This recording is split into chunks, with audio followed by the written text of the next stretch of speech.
मित्रों नमस्कार। बहुत बहुत स्वागत है आपका वैभव क्लासेस में।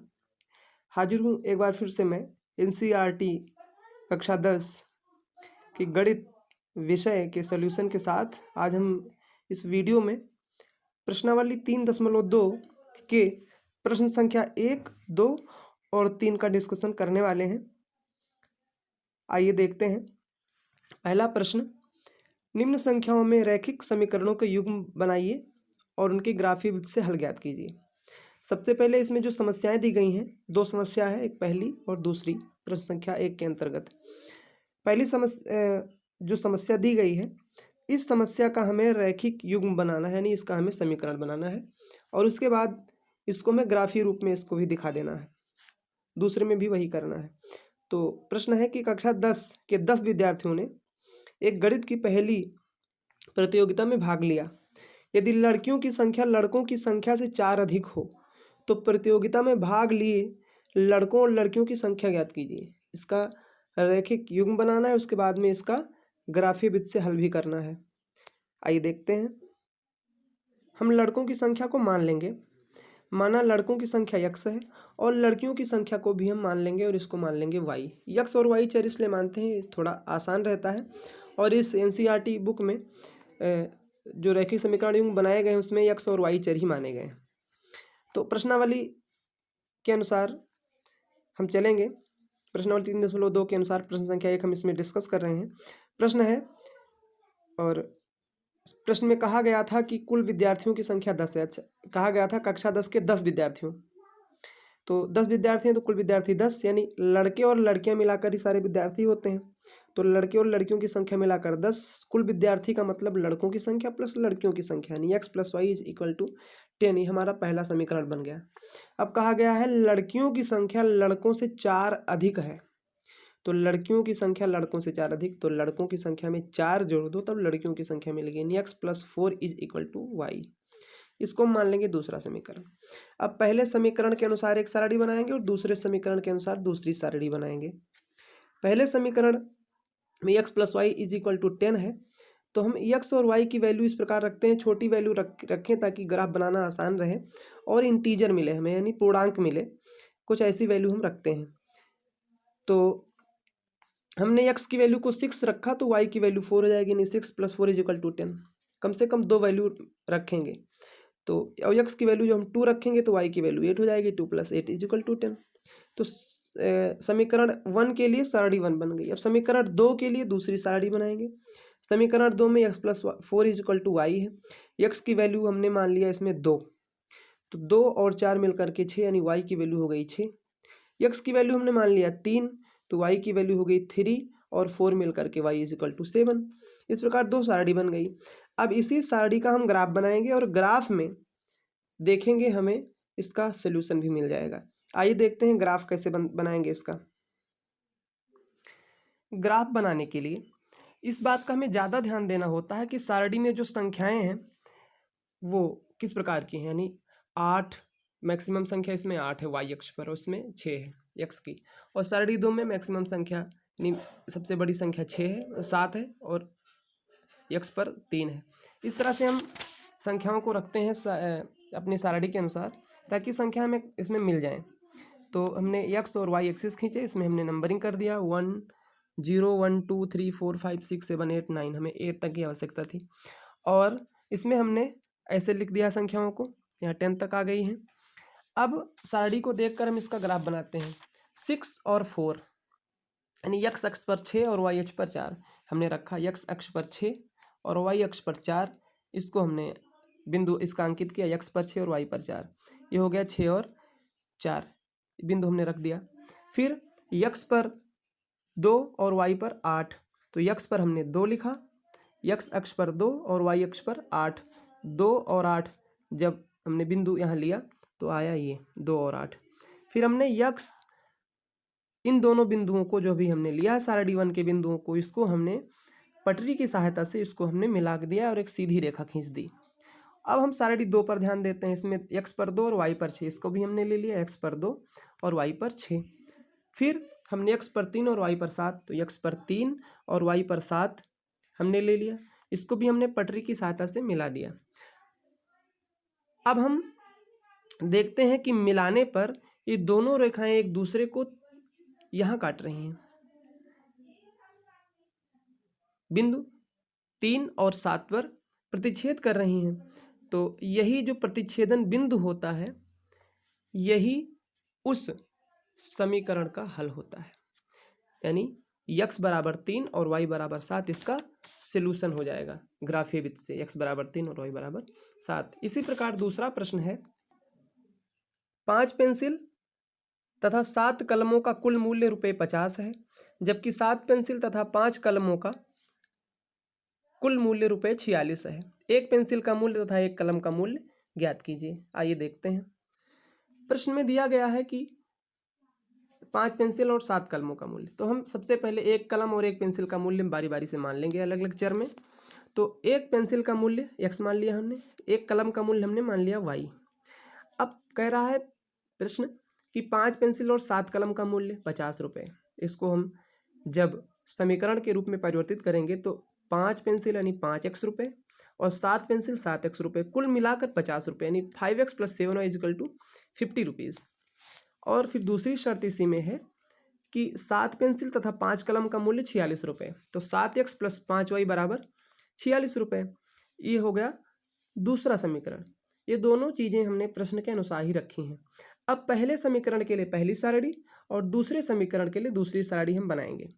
पहली सारणी में हम वैल्यू को हमने बताया था उसी प्रकार रखते हैं ताकि हमें छोटी से छोटी वैल्यू मिले और वो इंटीजर में हो तो ज़्यादा अच्छा है, ताकि हमें उसका हल करने में कोई समस्या ना आए।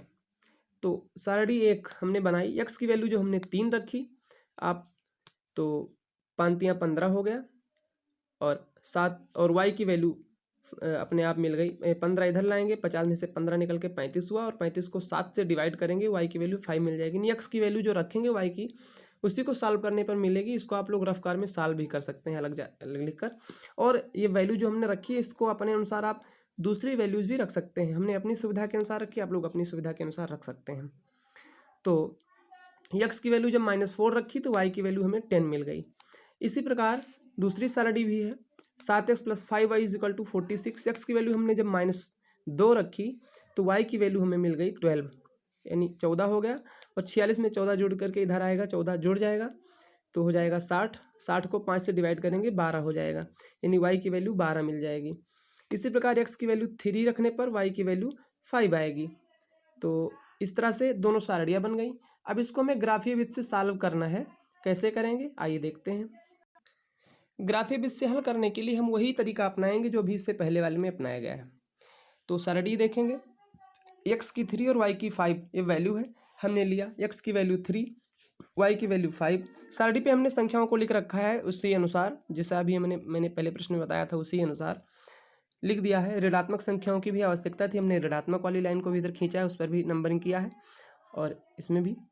तो x पर 3 और y पर 5, ये हमने 2-2 का इसमें गैप लिया है ताकि संख्याएं आसानी से इसमें आ जाएं।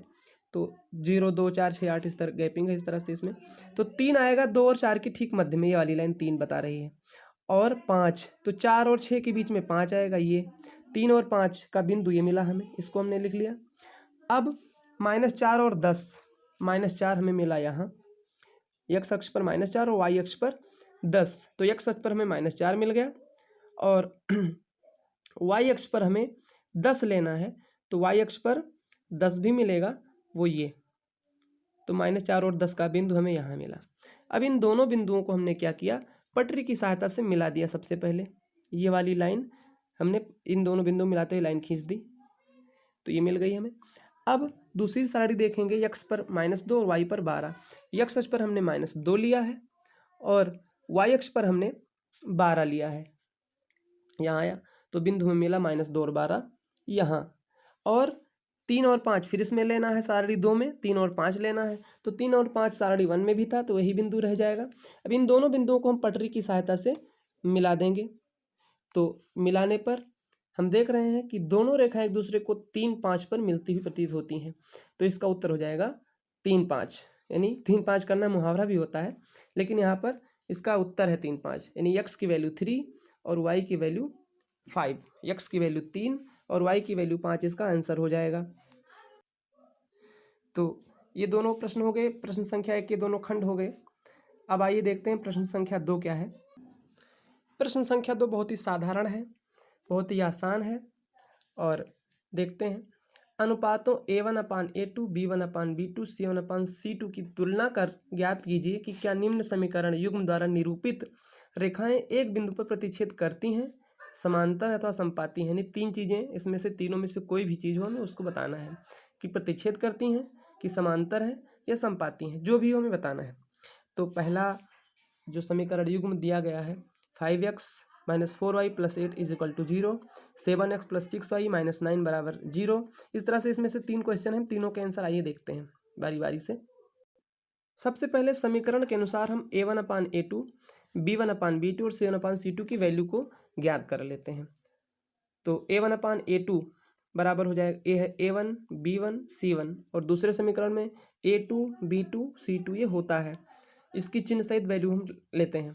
तो A1/A2 हो जाएगा 5/7, B1/B2 हो जाएगा -4/6 और C1/C2 हो जाएगा 8/-9।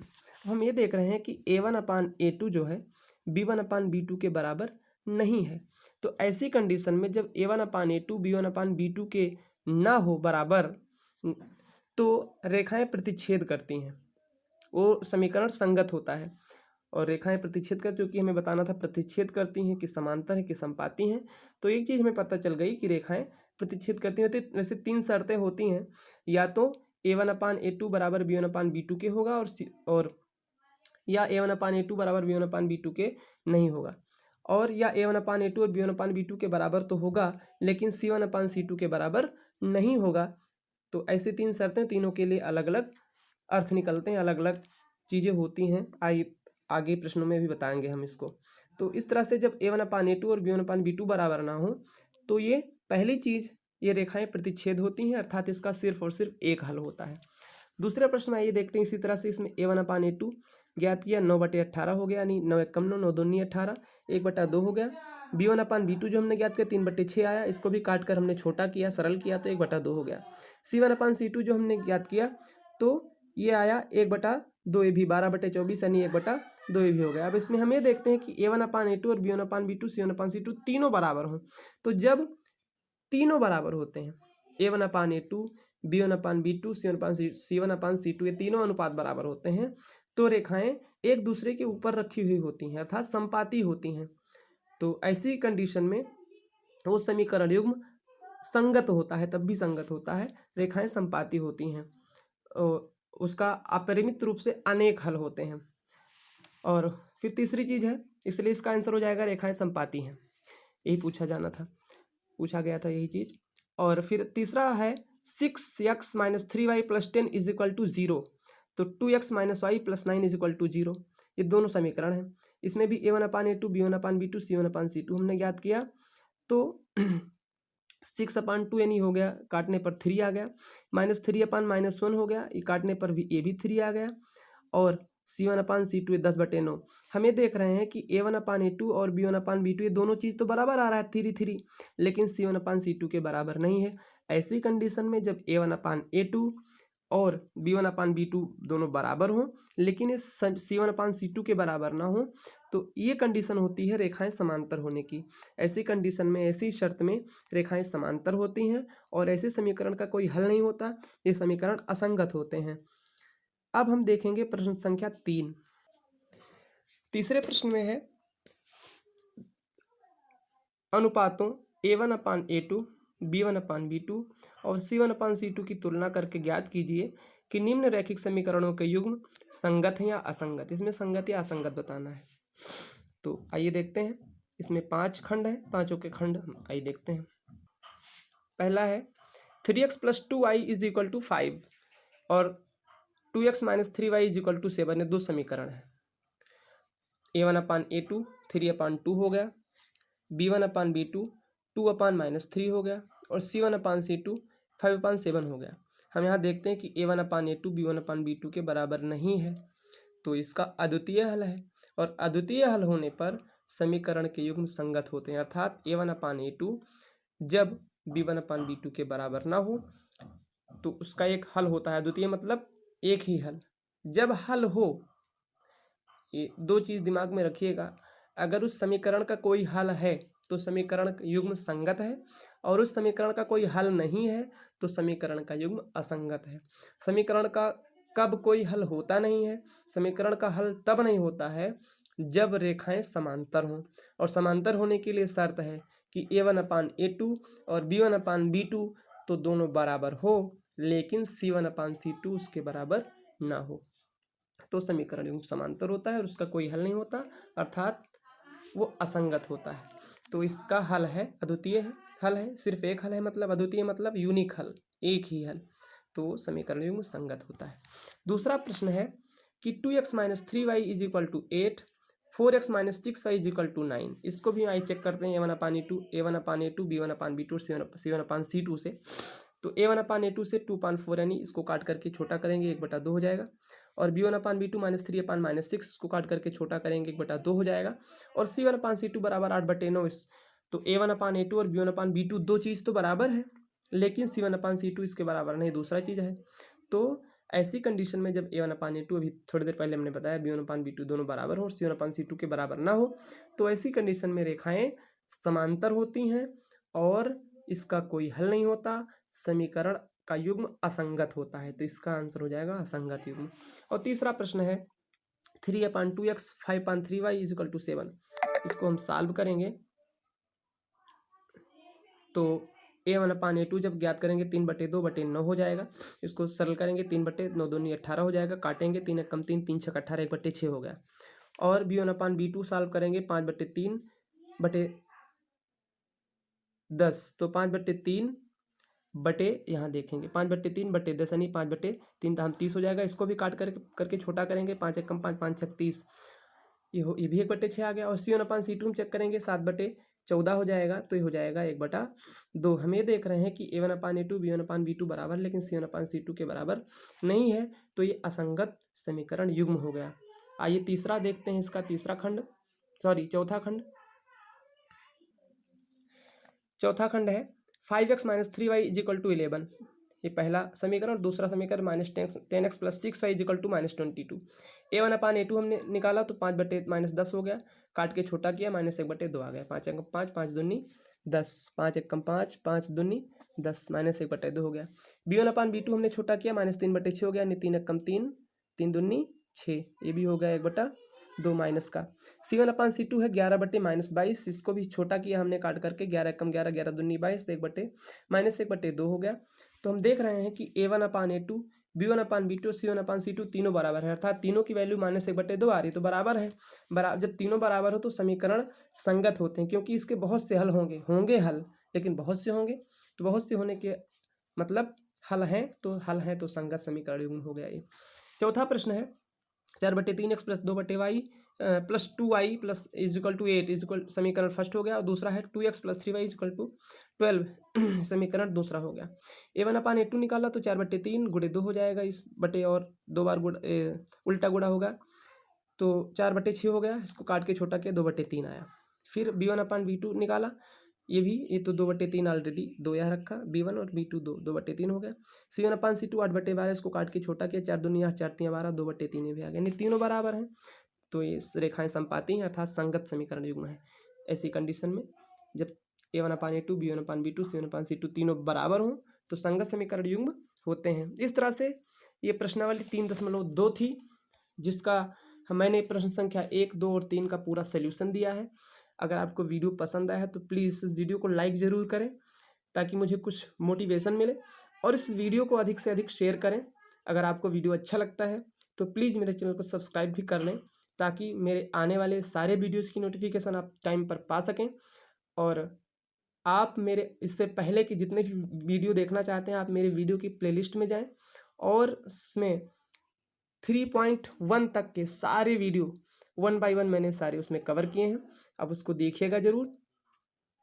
और आशा करते हैं कि आप लोग स्वस्थ होंगे, और लॉकडाउन में आप लोग घर पे ही होंगे। ये वीडियो मेरा काफ़ी दिनों के बाद आया है, अब वीडियो रेगुलर आपको मिलते रहेंगे। वीडियो देखने के लिए आपका बहुत बहुत धन्यवाद। शुभ दिन।